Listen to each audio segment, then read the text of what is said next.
Doctor Mohammad ইউনূসের নেতৃত্বে বাংলাদেশে এই মুহূর্তে প্রায় ৫০টার অধিক রাষ্ট্র এবং সেই ৫০টির অধিক রাষ্ট্রের ৫৫০ জন ডেলিগেটের উপস্থিতিতে অনুষ্ঠিত হতে যাচ্ছে আন্তর্জাতিক বিনিয়োগ সম্মেলন ২০২৫। আসসালামু আলাইকুম। ভারত অসহায় এবং আওয়ামী লীগের সকল স্বপ্ন ভেঙে চুরমার। কারণ বাংলাদেশে প্রথমবারের মতো বিনিয়োগ সম্মেলন ডক্টর ইউনূসের অধীনে। এই বিনিয়োগ সম্মেলন নিয়ে খুবই গুরুত্বপূর্ণ আলোচনা করেছেন ডক্টর ফয়জুল হক। তার আলোচনাটি শুনলে আপনারা এই বিনিয়োগ সম্মেলন নিয়ে খুবই গুরুত্বপূর্ণ ধারণা পাবেন। তাই চলুন আমরা সেই বিনিয়োগ সম্মেলনের আলোচনাটি শুনে আসি। ডক্টর মোহাম্মদ ইউনূসের ম্যাজিকে ধরাশায়ী আওয়ামী লীগ এবং আওয়ামী লীগের সকল স্বপ্ন ভেঙে চুরে চুরমার হয়ে যাচ্ছে।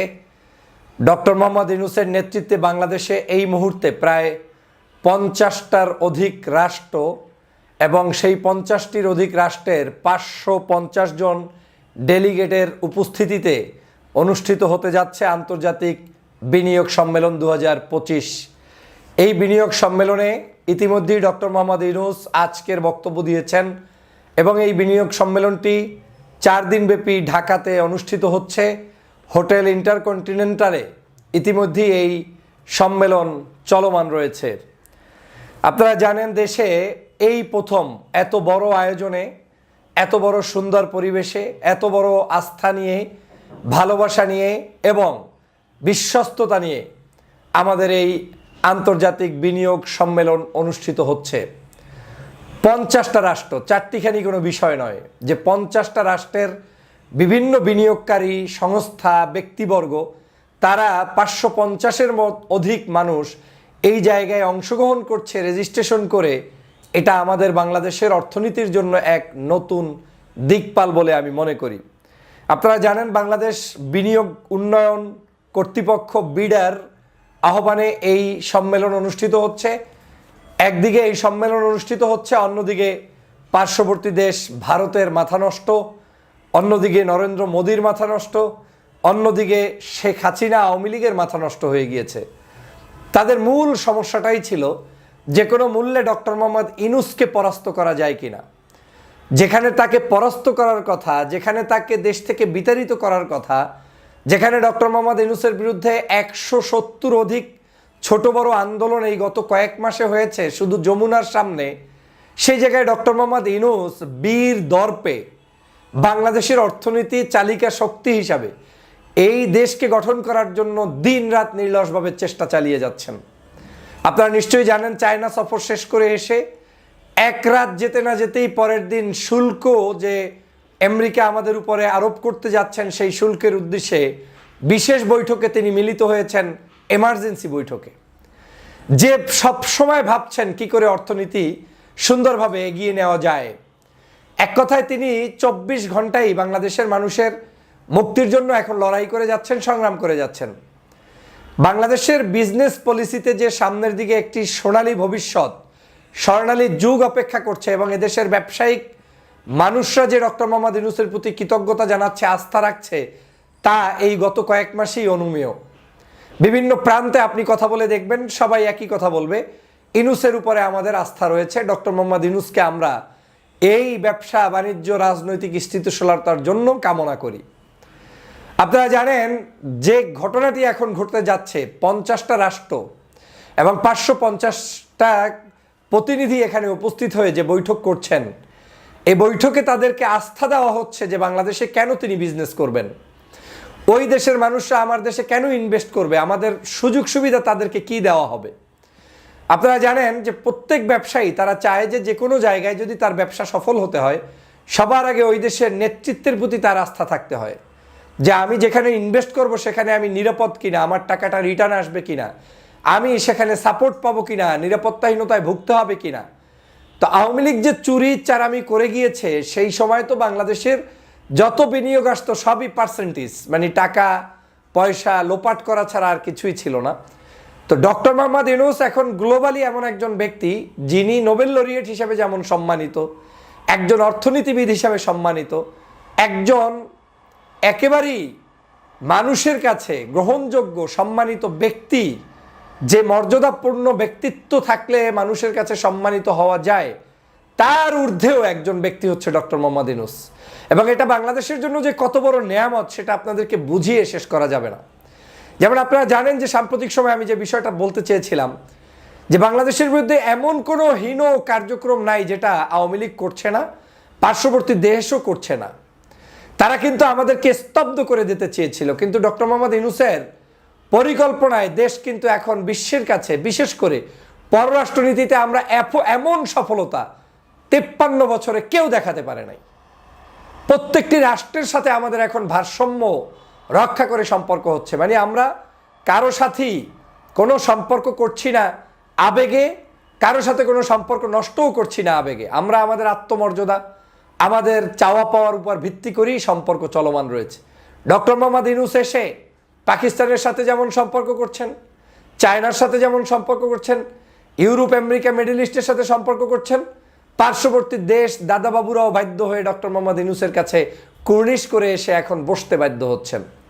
এত বড় একটি রমজান গিয়েছে, আপনি অনুভব করেন নাই বিদ্যুতের কোনো ঘাটতি নাই, খাদ্যে কোনো ঘাটতি নাই, 16 বছরে যে জুলুম নির্যাতনে ছিলাম তার কোনো অবস্থান নাই। কিঞ্চিত যে সকল প্রবলেম এখনো বাংলাদেশে আছে সেটা সময়ের অপেক্ষা, এটা সমাধানযোগ্য। এবং কিছু জিনিস আছে যেটা কোনোদিনই সমাধানযোগ্য না, কারণ আমাদের মানুষদেরকে তৈরি করার আগ পর্যন্ত সেটা সমাধান করা যাবে না। আমাদের পিপলদেরকে এডুকেটেড করতে হবে, মানুষদেরকে ভালো মন্দ শিখাতে হবে এবং সেটা বাস্তব জীবনে পালন করার মানসিকতা তাদের মাধ্যমে তৈরি করতে হবে। তা আমি যেটা বলতেছিলাম যে এখন কিন্তু সবাই ঠিক পেয়ে গিয়েছে যে আর কাজ হবে না, ডক্টর মোহাম্মদ ইউনূসকে দমিয়ে রাখা যাবে না। এবং এই সামিটটা কত বড় উপকার করবে সেটা আমি গতকালকের বিটিভির একটি টকশোতে বলেছিলাম যে এই সামিট থেকে শুধুমাত্র মানে একটা মিটিং করলাম আর চলে গেলাম সেটা নয়। আজ বাংলাদেশে আমার দেশের কতজনের হাতে কত পরিমাণই বা টাকা আছে। একটা দেশ কখনো বিদেশি ইনভেস্ট ছাড়া উন্নতি হতে পারে না। এই বাংলাদেশে যত বেশি বিদেশি বাণিজ্য আনা যাবে, টাকা আনা যাবে, ওদের ইনভেস্ট আনা যাবে, তত বেশি মিল কারখানা তৈরি হবে, ব্যবসা বাণিজ্য প্রতিষ্ঠান তৈরি হবে, আমার দেশের নাগরিকরা সেখানে চাকরি করবে, এক্সপার্টিস তৈরি হবে এবং এরা আবার এখান থেকে শিখে নতুন নতুন আপনার ব্যবসা বাণিজ্য, গার্মেন্টস, ফ্যাক্টরি, বিভিন্ন আঙ্গিকে তারা কাজ করবে। আমার দেশে গাড়ি উৎপাদন হবে, আমার দেশে বাড়ি উৎপাদন হবে, আমার দেশে অল্প টাকায় সব পণ্য উৎপাদন হবে, আমার দেশের বিভিন্ন ফ্যাক্টরিতে মানুষ কাজ করবে।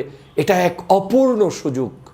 এই অপূর্ব সুযোগ এটাকে আমাদের ধরে রাখতে এই সামিট অত্যন্ত গুরুত্বপূর্ণ। সামিটে যেটা হয়, ডক্টর মোহাম্মদ ইউনূসকে হয়তো গ্লোবালি পত্রপত্রিকা অনেকে দেখেছে, কিন্তু সরাসরি তিনি যখন আস্থা দিয়ে বলছেন যে আপনারা আসেন, আপনাদের জ্বালানি সাপোর্ট দিব, ইলেকট্রিক্যাল সাপোর্ট দিব, নিরাপত্তার সাপোর্ট দিব, ব্যবসায়িক সকল সুযোগ সুবিধা দেব, আমাদের লাভ অনেক।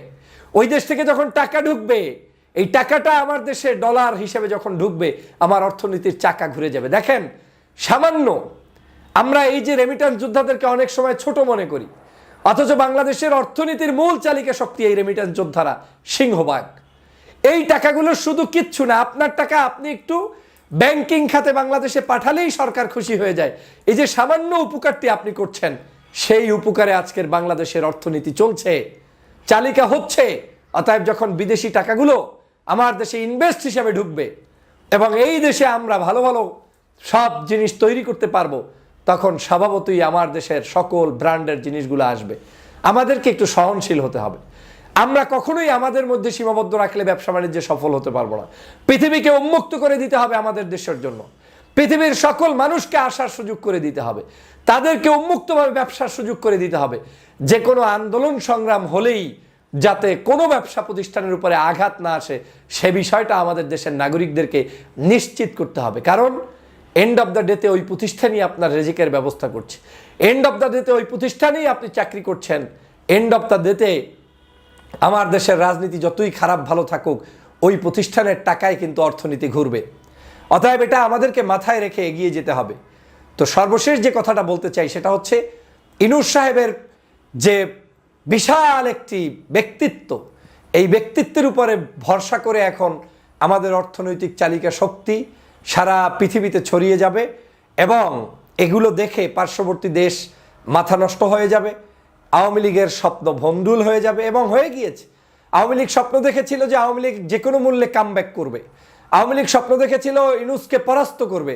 আওয়ামী লীগ স্বপ্ন দেখেছিল ডোনাল্ড ট্রাম্প আসলে মনে হয় আমরা সবাই খাতাবালিশ গোল করে পালিয়ে যাব। কিন্তু আওয়ামী লীগের সকল স্বপ্ন শেষ করে দিয়েছেন ডক্টর মোহাম্মদ ইউনূস। জনগণ ঐক্যবদ্ধভাবে ইউনূসের প্রতি সমর্থন রয়েছে এবং ডক্টর মোহাম্মদ ইউনূসের প্রতি সমর্থন থাকায় নির্ভয়ে তিনি কাজ করে যাচ্ছেন। আমি এই অন্তর্বর্তীকালীন সরকারকে বলবো, আপনারা কাজ করেন, শুধু কাজের উপরে থাকেন, কাজ চালিয়ে যান, দেখবেন সকল সমালোচনা মাটির সাথে মিশে যাবে, ঘুরে যাবে, আপনারা সফল হতে থাকবেন। এবং আপনাদের এই সফলতা মানে ঈর্ষান্বিত হচ্ছে, কিন্তু এই ঈর্ষণীয় পর্যায়ে পৌঁছাতে আপনারা পেরেছেন, এটা আপনাদের সফলতা। এটা আপনাদের সফলতা। আজকের এই বাংলাদেশের সমগ্র জায়গায় আপনারা সেই সফলতার বীজ বপন করে চলবেন। আমি এই সামিটে যারা অংশগ্রহণ করছেন আপনাদের সকলের প্রতি শুভকামনা করছি, বাংলাদেশের সকল নাগরিকদের প্রতি শুভকামনা করছি। সামিট চলাকালীন এই সামিটটাকে বিভিন্নভাবে বিতর্কিত করতে আওয়ামী লীগ গত 2-1 দিন আগে যৌথ উদ্যোগে বাটার শোরুম সহ বিভিন্ন শোরুমে আক্রমণ করে জোতা চুরির হিড়িক করেছিল। এটাও ছিল এই সামিটের সম্মান নষ্ট করে বিশ্বের কাছে আমাদেরকে মানে চোর রাষ্ট্র হিসেবে পরিগণিত করার জন্য। সতর্ক থাকতে হবে, কেউ বাংলাদেশের ক্ষতি করুক সেটা আমাদের পক্ষে মেনে নেওয়া যাবে না।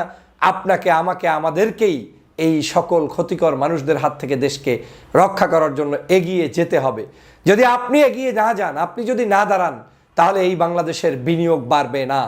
বিনিয়োগ যত বেশি বাড়বে তত বেশি আমরা সুশিক্ষায় সুশিক্ষিত হয়ে কাজ করব। ঢাকা শহরে এসে একটি জিনিস দেখে ভালো লাগছে, প্রচুর অনলাইন বিজনেস দাঁড়িয়ে যাচ্ছে, প্রচুর আমাদের ছেলেমেয়েরা কাজ করছে, কওমি আলেমরা পর্যন্ত বিভিন্ন জায়গায় এমন এমন কিছু ক্রিয়েটিভিটি দেখাচ্ছে যে কেউ এখন আর বসে নেই। অতএব এখন বসে থাকার সুযোগ নেই। আমাদেরকে এই মাল্টিটাস্ক, এই কাজ জেনে সব কাজে পারদর্শী হয়ে মাঠে নামতে হবে এবং দেশকে এগিয়ে নিয়ে যেতে হবে। অতএব যে কোনো ব্যক্তি যদি আমাদের দেশের বিরুদ্ধে ষড়যন্ত্র করে, ষড়যন্ত্র অব্যাহত রাখে, তাদের ব্যাপারে আপনারা যেমন চৌখাস জ্ঞানের ভিত্তিতে সতর্ক থাকবেন, তাদের ষড়যন্ত্রগুলোকে সরকারের কাছে বলে দিয়ে ষড়যন্ত্রের মুখোশ উন্মোচন করে দিবেন এবং নিজেরাও কারো কোনো তালে পড়বেন না। দেশটাকে গঠন করার এখন একটা মোক্ষম সময়। আমাদের আন্দোলন এখন আর নেই। আন্দোলন শুধুমাত্র শেখ হাসিনা ফেসিবাদের বিরুদ্ধে গিয়েছে। এখন আন্দোলন দেশ গড়ার, এখন আন্দোলন মানুষ গড়ার, এখন আন্দোলন বাংলাদেশের মাটি ও মানুষের শান্তি নিশ্চিত করার। অতএব আপনারা যারা যারা সেই শান্তি নিশ্চিত করতে চান তারাই এই ধরনের ভালো উদ্যোগগুলোকে স্বাগত জানাবেন, সেটা আমার প্রত্যাশা।